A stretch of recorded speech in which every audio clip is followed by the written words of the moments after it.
What's up, you guys? This is HJ here, and welcome to another podcast episode. In today's episode, I had a little bit of a thought. So I thought, what if I switched back to my old 11th gen Intel laptop for a few days for school, projects, and everything?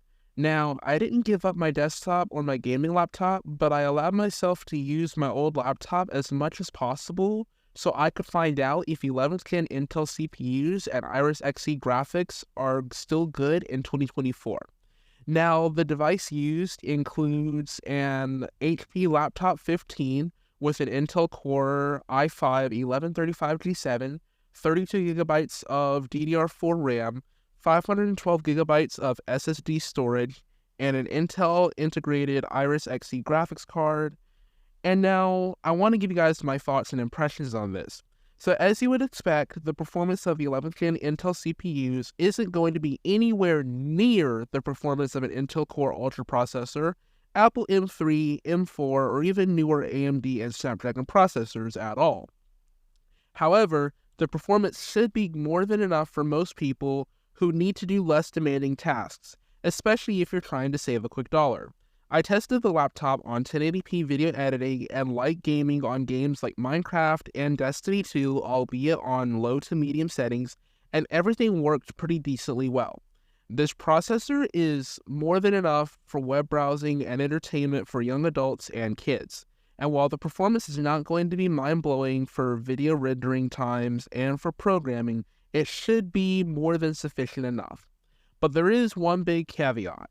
Like I said, you won't be getting any of the flagship features, and that means you won't get the NPU and you won't get all the battery life and the higher performance benefits that the new AMD, Intel, Snapdragon, and Apple chips offer. That means, depending on the laptop, you're going to get a few hours less battery life per laptop. You might get slower rendering times. You might not be able to use all the new Copilot features, which I feel is a little bit gimmicky anyways. So, really at the end of the day, who should buy this processor?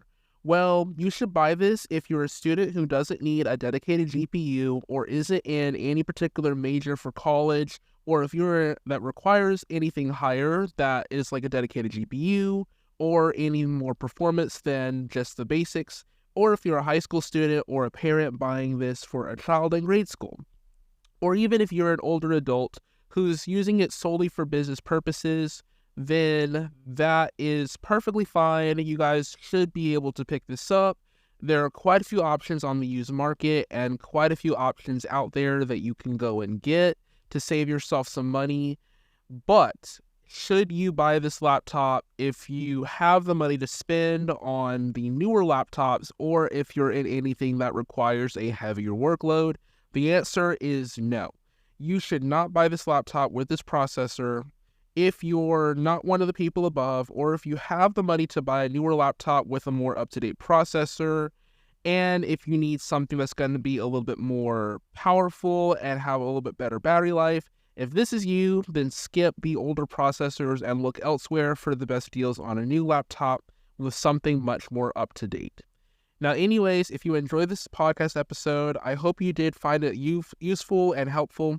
It was kind of short today. I didn't plan to do an episode today, but being that I haven't done one in a while, I figured I'd come back into the studio to do something short while I work on my next project, which hopefully should be a little bit better and a little bit longer.